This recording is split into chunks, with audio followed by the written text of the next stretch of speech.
Auzubillahiminash-shaytanir-rajim. Bismillahir-rahmanir-rahim. Dear students, Assalamu alaikum. Welcome to lecture 4. In previous lecture 2, we have studied about the basic concept of voltage, current and resistance. We also have seen the basic circuit. And हमने ये भी देखा था कि basic circuit measurements क्या होती हैं. For example, voltage, current and resistance को मेजर कैसे किया जा सकता है.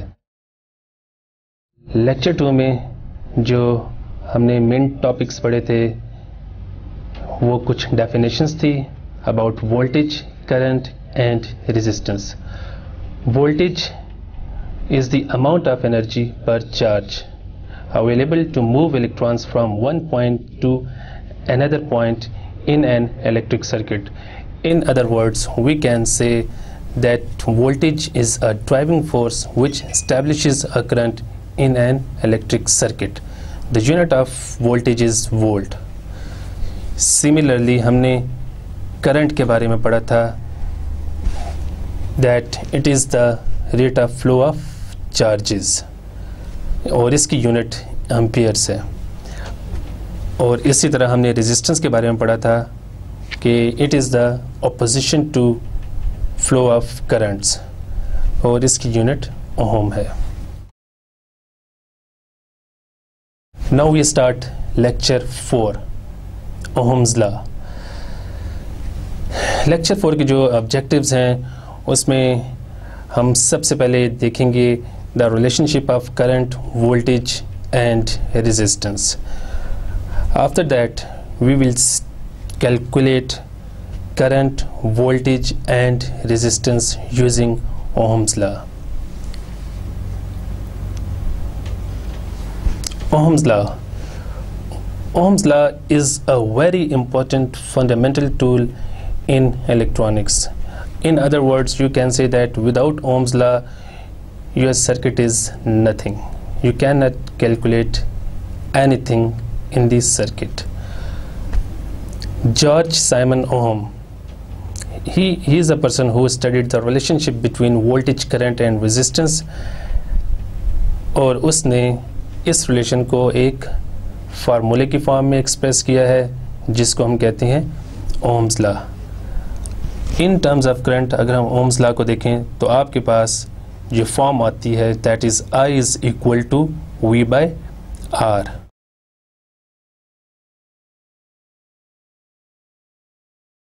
ओम्स ने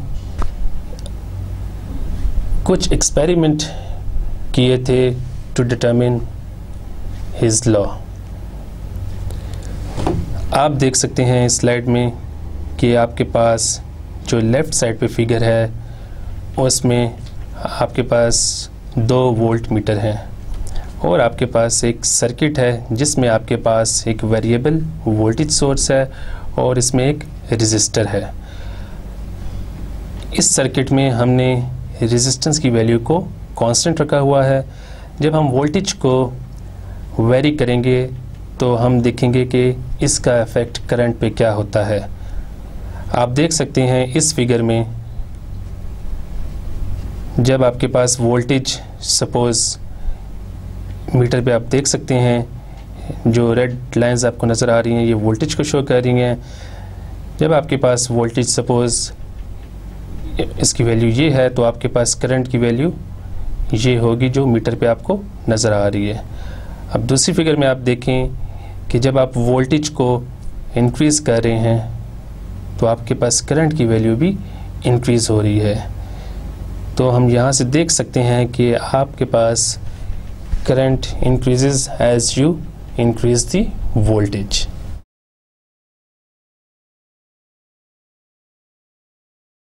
Ohm also determined experimentally that when you have a constant voltage source and a variable resistor,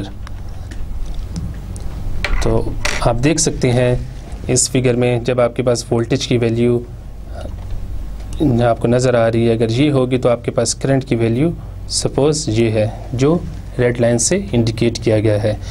जब आप वोल्टेज को और उस वक्त आपके पास इस सर्किट में रेजिस्टेंस की वैल्यू 10 ओहम्स है।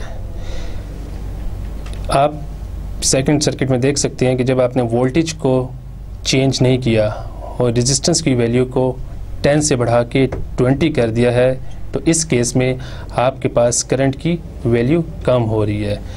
तो इस फिगर में आप देख सकते हैं कि जब आप वोल्टेज आपके पास की सर्टेन वैल्यू है तो आपके पास एक करंट की भी सर्टेन वैल्यू है। सेकंड फिगर में जब आपने रेजिस्टेंस की वैल्यू को इंक्रीज़ किया है तो आपके पास करंट की वैल्यू कम हो गई है।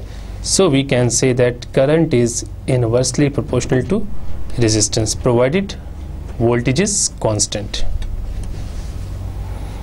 तो इन दोनों रिजल्ट्स को देखते हुए ओम ने एक फार्मूला ड्राइव किया था जिसको कहते हैं Ohm's law. It states that current is directly proportional to voltage and inversely proportional to resistance. अगर आप इसको रीअरेंज करें तो आपके पास एक फॉर्म बन जाएगी which is equal to I is equal to VR।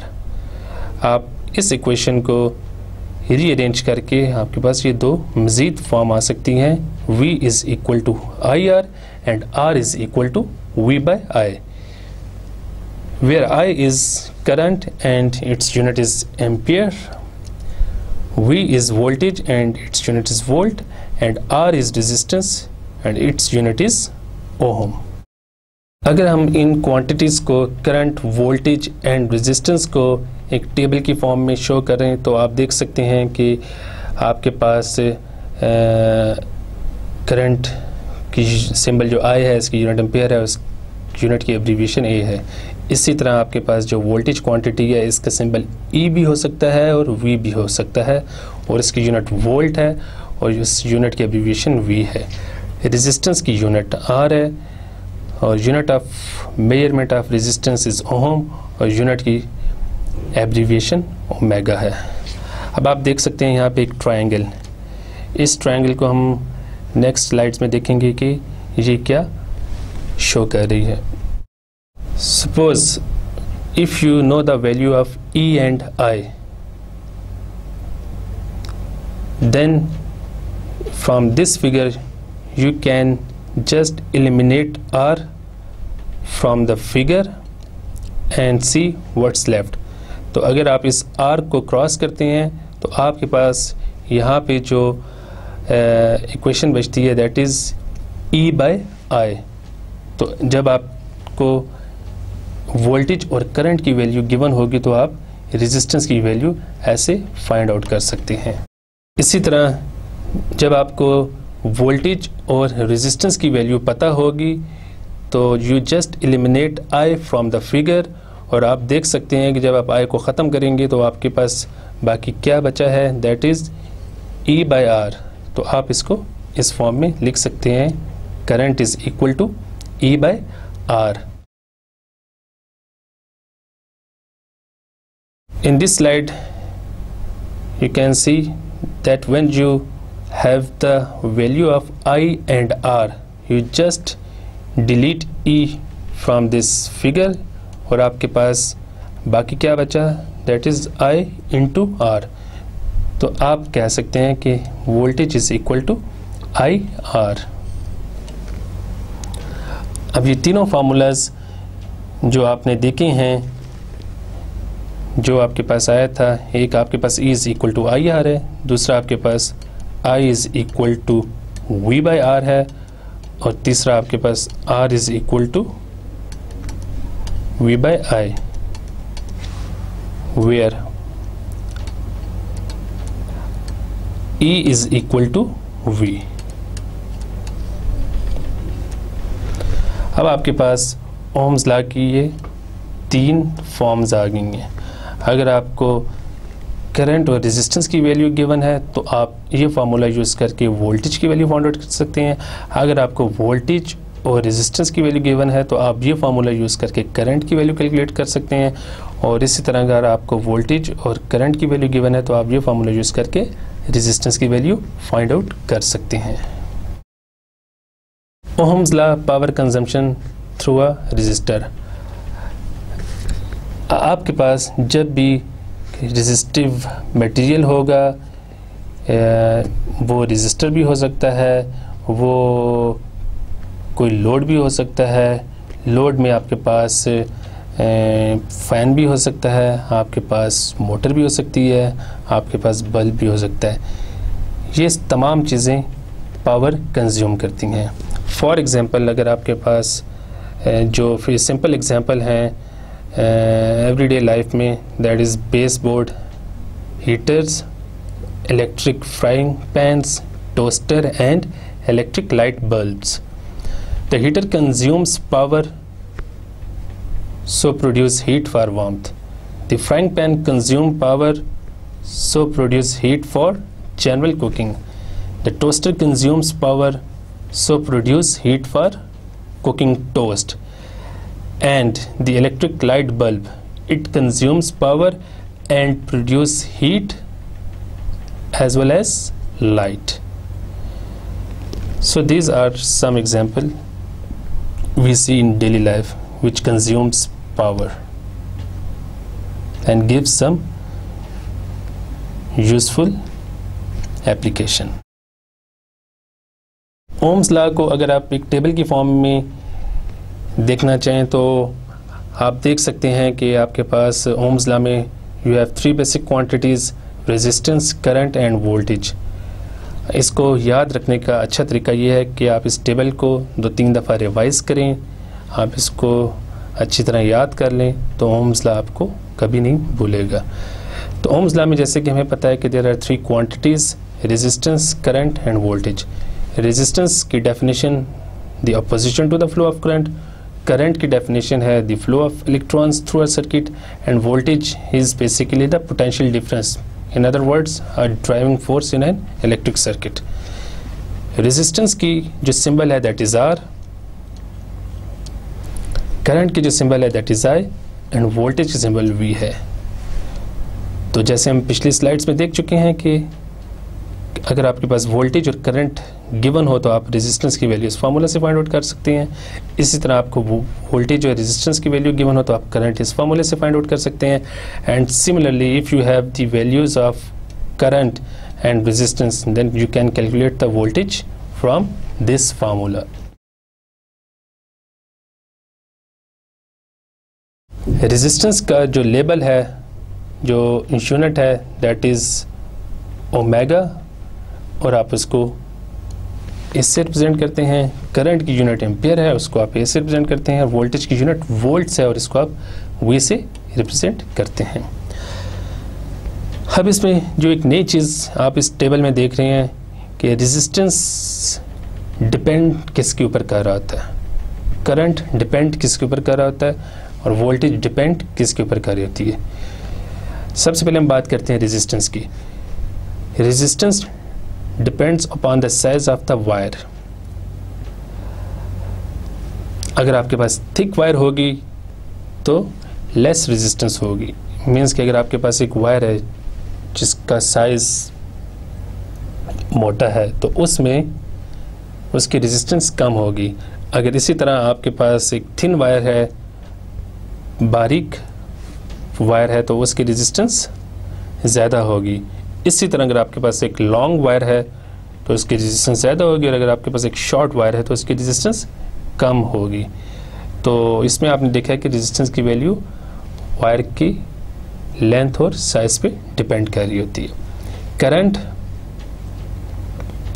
Depends upon the resistance in the circuit. अगर आपके पास ग्रेटर रेजिस्टेंस है तो आपके पास लेस करंट होगा, और अगर आपके पास लेस रेजिस्टेंस है तो आपके पास ग्रेटर करंट होगा।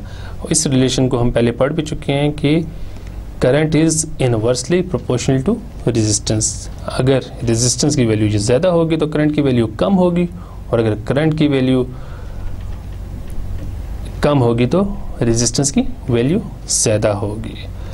अब हम देखते हैं कि वोल्टेज किस पे डिपेंड करती है।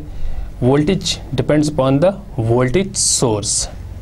अगर आपके पास ऑब्वियसली पोटेंशियल डिफरेंस ग्रेटर होगा तो आपके पास वोल्टेज भी ग्रेटर होगी, और सिमिलरली अगर आपके पास पोटेंशियल डिफरेंस कम होगा तो आपके पास वोल्टेज भी कम होगी।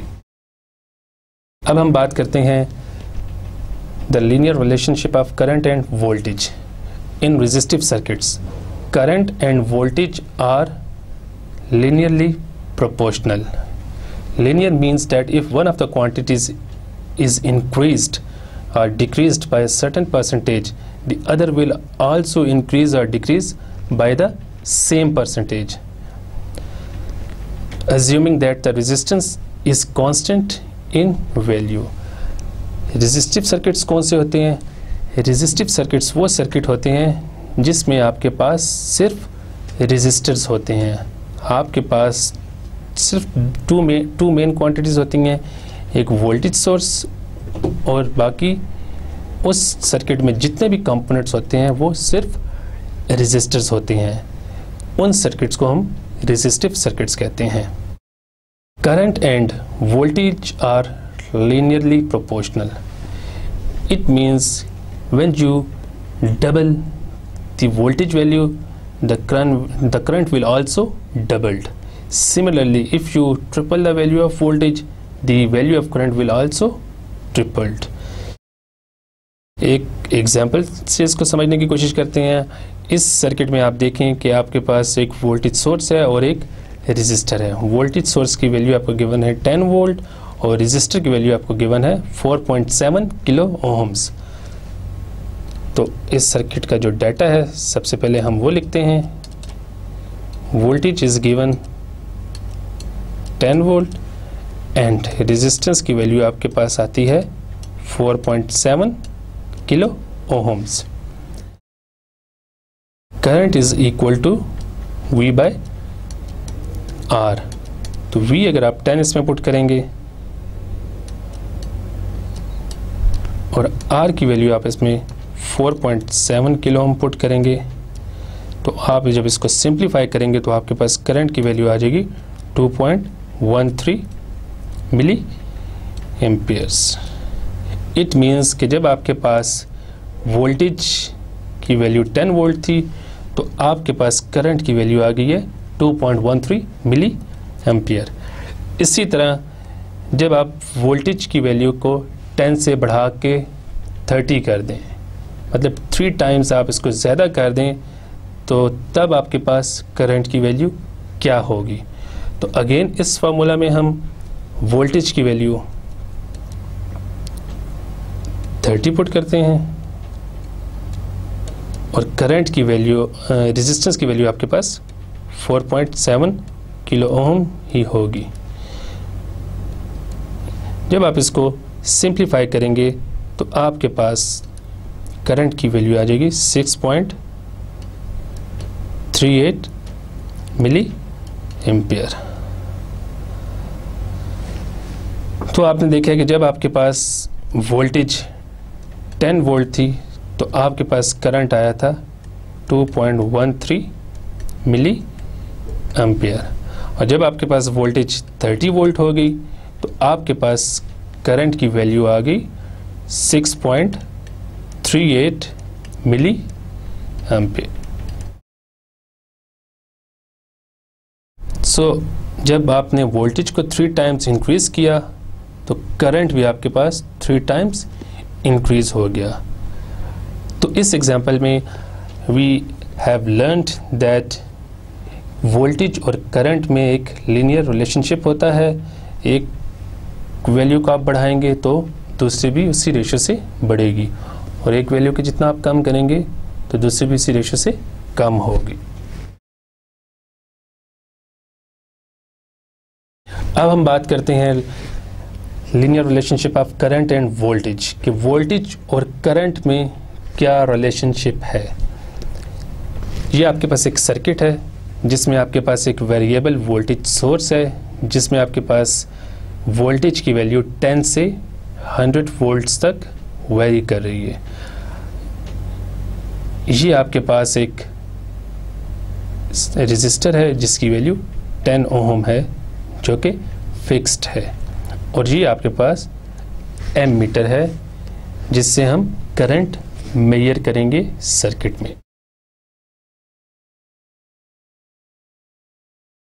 जैसे कि आपको पता है कि I is equal to V by R. R की वैल्यू फिक्स्ड है 10 ओम, लेकिन वी की वैल्यू आपके पास चेंज हो रही है 10 से 100 वोल्ट तक। अगर आप आई की वैल्यू फाइंड आउट करें for different values of voltage, तो आपके पास ये एक टेबल बनता है। आप देख सकते हैं कि जब आप इस इक्वेशन में वोल्टेज की वैल्यू 10 पुट करेंगे और रेजिस्टेंस की वैल्यू भी 10 पुट करेंगे, तो आपके पास करंट की वैल्यू 1 एम्पियर होगी। इसी तरह आप जब वोल्टेज की वैल्यू 20 पुट करेंगे और रेजिस्टेंस की वैल्यू 10 पुट करेंगे, तो आपके पास करंट की वैल्यू 2 एम्पियर आ जाएगी। इसी तरह जब आप वोल्टेज की वैल्यू 30 पुट करेंगे और रेजिस्टेंस की वैल्यू, क्योंकि रेजिस्टेंस आपके पास कांस्टेंट है तो वो हमेशा 10 ही रहेगा, तो आप 10 पुट करेंगे तो आपके पास करंट की वैल्यू 3 एम्पियर आ गई। सिमिलरली आप 40, 50, 60, 70, 80, 90 और 100 वोल्ट तक वोल्टेज की वैल्यू पुट करेंगे तो आपके पास करंट की कॉरस्पॉन्डिंग वैल्यूज आती जाएंगी। अब अगर इन वैल्यूज़ को हम एक्स वाई ग्राफ के ऊपर ड्रॉ करें तो हम देखेंगे कि हमारे पास एक स्ट्रेट लाइन आती है। एक्स एक्सिस को हम वोल्ट एक्सिस एज्यूम कर लेते हैं और वाई एक्सिस को हम करंट एक्सिस एज्यूम कर लेते हैं। इट मीन्स कि आपके पास वोल्टेज की value along x axis change होगी और करंट की वैल्यू आपकी अलॉन्ग वाई एक्सिस चेंज होगी। जब आपके पास वोल्टेज की वैल्यू 10 थी तो उस वक्त करंट की वैल्यू आपके पास 1 एम्पियर थी, तो आप यहाँ पे उस वैल्यू को पुट कर देंगे। इसी तरह आपके पास जब वोल्टेज की वैल्यू 20 थी तो उस वक्त करंट की वैल्यू 2 थी। जब वोल्टेज की वैल्यू 30 थी तो उस वक्त करंट की वैल्यू 3 थी। इसी तरह आप इस एक्स वाई ग्राफ में वैल्यूज़ पुट करते जाएंगे और इन तमाम पॉइंट्स को मिलाएंगे तो आपके पास ये एक स्ट्रेट लाइन नज़र आएगी जो कि आपको रेड कलर में इस ग्राफ में नज़र आ रही है। तो दिस लाइन शोज दैट जब वोल्टेज इंक्रीज होगी तो आपके पास उसी रेशो से करंट की वैल्यू में भी इंक्रीज आता जाएगा। और इस ग्राफ से अगर आप रेजिस्टेंस की वैल्यू फाइंड आउट करना चाहें, क्योंकि हमें तो पता है रेजिस्टेंस की वैल्यू 10 ओम कांस्टेंट है, लेकिन ये ग्राफ भी आपको रेजिस्टेंस की वैल्यू बता सकता है। एट एनी पॉइंट आप इसमें अगर रेजिस्टेंस की वैल्यू फाइंड आउट करना चाहें तो ये आपको 10 ओम ही देगा। फॉर एग्जांपल मैं रेजिस्टेंस की वैल्यू इस पॉइंट पे फाइंड आउट करने की कोशिश करता हूँ। तो as we know that R is equal to V by I, तो v की वैल्यू इस पॉइंट पे 70 है और करंट की वैल्यू इस पॉइंट पे 7 है। तो इसको आप सिंप्लीफाई करेंगे तो आपके पास r की वैल्यू 10 ओम आ जाएगी। सो इन दिस ग्राफ आपके पास वोल्टेज चेंज करने से करंट चेंज हो रहा है, लेकिन आपके पास रेजिस्टेंस की वैल्यू कांस्टेंट है।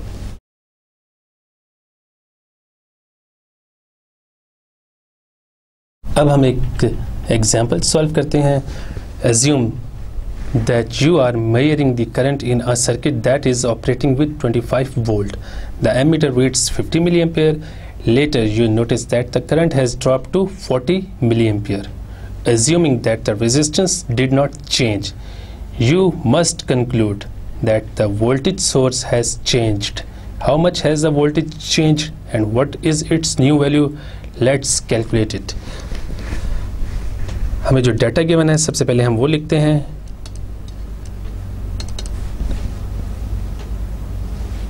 Voltage is given 25 volt and the current is 50 milliamperes. कुछ देर के बाद आपके पास करंट की वैल्यू 40 मिली एम्पेयर तक ड्रॉप हो जाती है। तो हम यहाँ पे अब करंट की वैल्यू लिख देते हैं 40 मिली एम्पेयर्स। और क्वेश्चन में ये भी गिवन है resistance did not change, it means R की वैल्यू आपके पास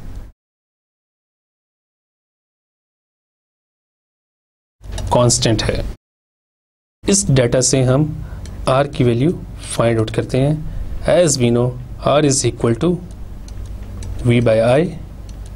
तो इसमें वी की वैल्यू हम पुट करेंगे 25 वोल्ट और आई की वैल्यू हम पुट करेंगे 50 मिली एम्पियर्स। जब आप इसको सिंप्लीफाई करेंगे तो आपके पास रेजिस्टेंस की वैल्यू आ जाएगी 500 ओम्स। अब जो डाटा आपको यहाँ गिवन है जिसमें कहा गया था कि current has drop to 40 milli ampere but resistance did not change, तो वोल्टेज की नई वैल्यू क्या होगी? As we know V is equal to I R. I आपको गिवन है 40 मिली एम्पेयर और रेजिस्टेंस की वैल्यू आपको गिवन है 500 ओम्स, जो आपने यहाँ से फाइंड आउट की थी। तो जब आप इसको 40 मिली एम्पेयर को 500 ओम से मल्टीप्लाई करेंगे तो आपके पास जो फाइनल आंसर आएगा वो 20 वोल्ट होगा।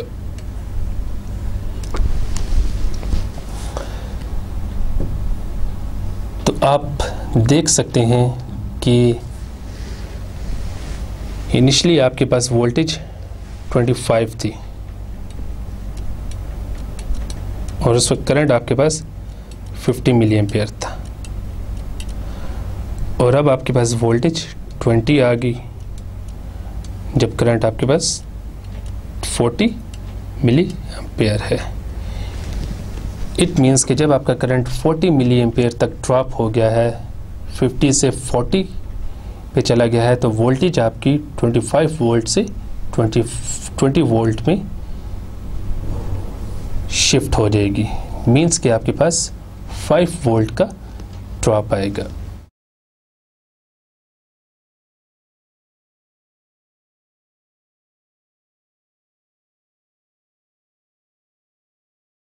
अब हम बात करते हैं inverse relationship of current and resistance की। As we have seen that current is inversely proportional to resistance. अब हम इसको with the help of graph understand करने की कोशिश करते हैं। आपके पास एक सर्किट है जिसमें 10 वोल्ट्स का एक सोर्स गिवन है। आपके पास एक रेजिस्टर है, वेरिएबल रेजिस्टर, जिसकी वैल्यू आप 10 ओम से 100 ओम तक वेरी कर सकते हैं। आपके पास यहाँ पे एक एमीटर है जो सर्किट में से करंट को, जो करंट सर्किट में पास कर रहा है उसको मेजर करने के लिए लगाया गया है। अब आपको पता है कि I is equal to V by R होता है और R की वैल्यू आपको पता है कि इस सर्किट में जो गिवन है वो वेरिएबल है जो 10 ओम से 100 ओम्स तक वेरी होती है और वोल्टेज इस केस में फिक्स्ड है, कांस्टेंट है। तो जब आप इस फार्मूले में V की वैल्यू 10 पुट करेंगे और R की वैल्यू भी 10 पुट करेंगे तो आपके पास करंट की वैल्यू 1 एम्पेयर आ जाएगी। इसी तरह जब आपके पास V की वैल्यू 10 ही रहेगी और R की वैल्यू आप 20 पुट करेंगे तो आपके पास करंट की वैल्यू 0.5 आ जाएगी। इसी तरह जब आप V की वैल्यू 10 ही पुट करेंगे क्योंकि वोल्टेज आपके पास कांस्टेंट है और रेजिस्टेंस वेरिएबल है, उसकी वैल्यू 30 पुट करेंगे तो आपके पास करंट की वैल्यू 0.333 आ जाएगी। इसी तरह आप R की 40, 50, 60, 70, 80, 90, 100 इन सब वैल्यूज़ को आप इस फार्मूले में पुट करेंगे तो आपको कॉरस्पॉन्डिंग करंट की वैल्यूज़ मिलना शुरू हो जाएंगी। और अब इन वैल्यूज़ को अगर हम एक्स वाई ग्राफ के ऊपर ड्रॉ करें तो हम देखते हैं कि हमारे पास ग्राफ क्या बनता है। जो आपका एक्स एक्सिस है उसको मैं आर से रिप्रेजेंट करता हूँ और जो वाई एक्सिस है उसको मैं करंट आई से रिप्रेजेंट करता हूँ। जब आपके पास आर की वैल्यू 10 थी तो आपके पास करंट की वैल्यू कितनी थी? 1 एम्पियर। तो आपने एक्जैक्टली 10 के ऊपर यहाँ 1 के ऊपर एक डॉट लगा देना है। इसी तरह जब आपके पास आर की वैल्यू 20 आई थी तो करंट की वैल्यू आपके पास 0.5 एम्पियर आई थी, तो 20 की करस्पॉन्डिंग करंट की वैल्यू यहाँ पे आप 0.5 पुट कर देंगे। इसी तरह इन सब वैल्यूज़ को आप इस ग्राफ में एक्स वाई ग्राफ में पुट करते जाएंगे तो आपके पास ये एक हाइपरबोला बन जाएगा। This curve shows that current is inversely proportional to resistance. जैसे जैसे आप रेजिस्टेंस की वैल्यू को इंक्रीज करेंगे तो करंट की वैल्यू आपके पास डिक्रीज होना शुरू हो जाएंगी, जो आप इस ग्राफ से देख सकते हैं।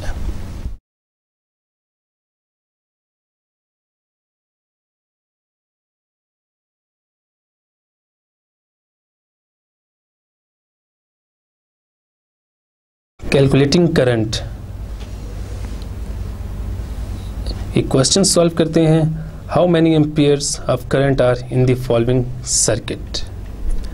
एक सर्किट गिवन है जिसका सबसे पहले हम डाटा लिखते हैं जो हमें सर्किट में गिवन है। वोल्टेज जो आपको गिवन है दैट इज 100 वोल्ट और रेजिस्टेंस की वैल्यू आपको गिवन है 22 ओम्स। करंट कैलकुलेट करने के लिए हम ओम्स लॉ की ये फॉर्म यूज़ करेंगे, I is equal to V by R। तो इसमें आप V की वैल्यू 100 वोल्ट पुट करेंगे और रेजिस्टेंस की वैल्यू आप 22 ओम पुट करेंगे और इसको with the help of calculator आप सॉल्व करेंगे तो आपके पास करंट की वैल्यू आ जाएगी 4.55 एम्पियर्स।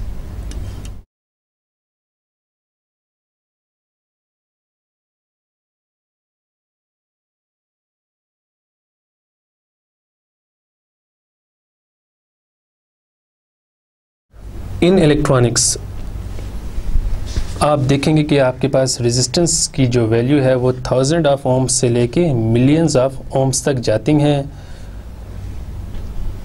जब आपके पास वैल्यू 1000 ऑफ ओम्स में हो तो आप उसको मीट्रिक प्रीफिक्स में कन्वर्ट कर सकते हैं। तो 1000 ऑफ ओम्स को आप कह सकते हैं 1 किलो ओम और इसी तरह मिलियन ऑफ ओम को आप कह सकते हैं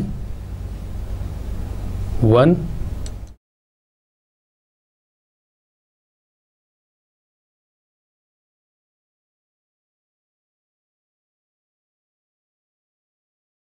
मेगा ओम। अब ये एक हमारे पास सर्किट है, इसमें हमने करंट फाइंड आउट करना है। तो again we know that I is equal to V by R। V की वैल्यू आपको 50 गिवन है और R की वैल्यू आपको 1 किलो ओम गिवन है। तो आपके पास ये आ जाएगा 50 into kilo is equal to 10⁻3। जब ये ऊपर आएगी तो ये पावर माइनस में चली जाएगी।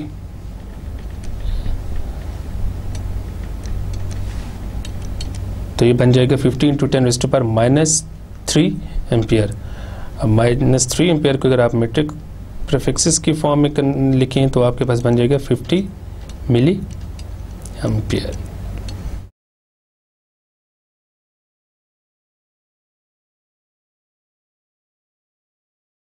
Calculating voltage. In the circuit of following figure, how much voltage is needed to produce 5 ampere of current? It is also very simple question. इसमें आपको जो डाटा गिवन है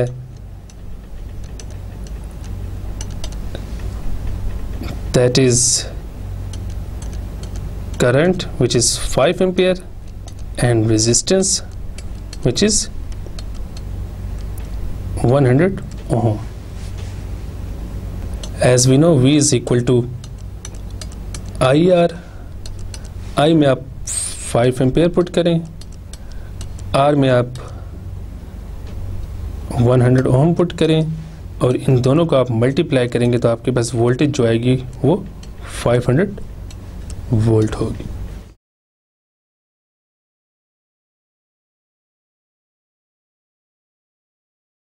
एक और question, how much voltage will be measured across the resistor.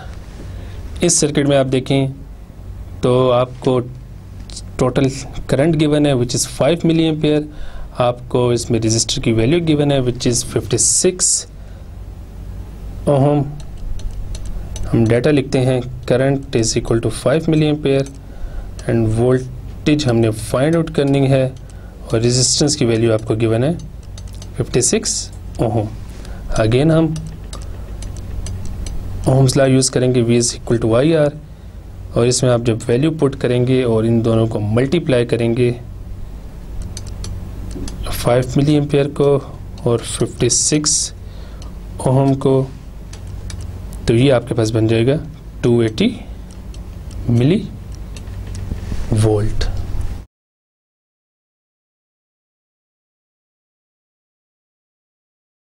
एक और question है जिसमें जो डाटा आपको गिवन है that is in metric prefixes form. If there is a current of 50 microampere through a 4.7 mega ohm resistor, what is the voltage? As we know, V is equal to IR. I की value हम 50 microampere put करेंगे, R की value हम 4.7 mega ohm put करेंगे। अब micro और mega cancel हो जाएंगी। कैसे कैंसिल होगी? हमें पता है कि माइक्रो की वैल्यू 10⁻⁻6 है, अगर आप इसको मेगा, इसकी वैल्यू 10⁻+6 है, इन दोनों को मल्टीप्लाई करेंगे, पावर्स ऐड हो जाएंगी। जब पावर एड्स हो जाएंगी तो आपके पास 10⁻0 आ जाएगा और ये 1 के इक्वल होगा। तो माइक्रो और मेगा कैंसिल हो जाएंगे और 50 को जब 4.7 से मल्टीप्लाई करेंगे तो आपके पास आंसर आ जाएगा 235 volt.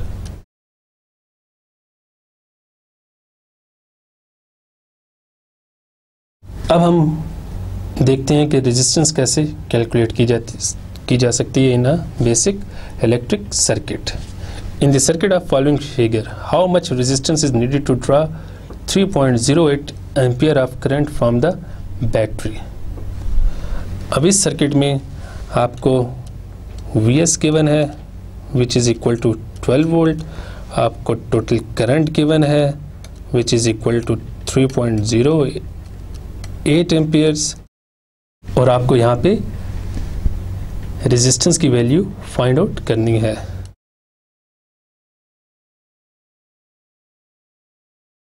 So from Ohm's law we know R is equal to V by I।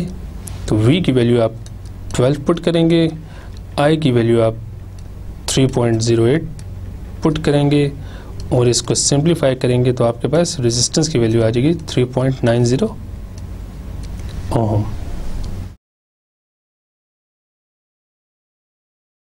एक और क्वेश्चन है हमारे पास जिसमें हमने रेजिस्टेंस की वैल्यू कैलकुलेट करनी है।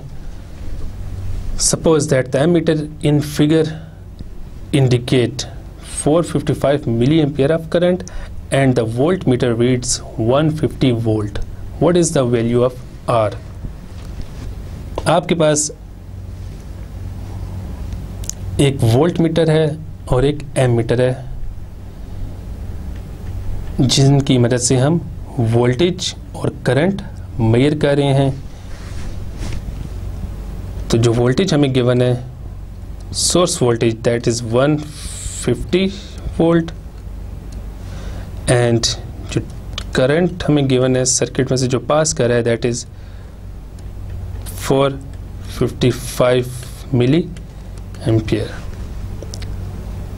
हमने R की वैल्यू फाइंड आउट करनी है और R is equal to V/I। तो V की वैल्यू हम 150 वोल्ट पुट करेंगे इसमें और I की वैल्यू हम 455 मिली एम्पियर पुट करेंगे। मिली ऊपर जाके किलो बन जाएगा और 150 को 455 से हम जब डिवाइड करेंगे और मिली को ऊपर ले जाएंगे तो आपके पास जो फाइनल आंसर आ जाएगा that will be 33 kilo ohm.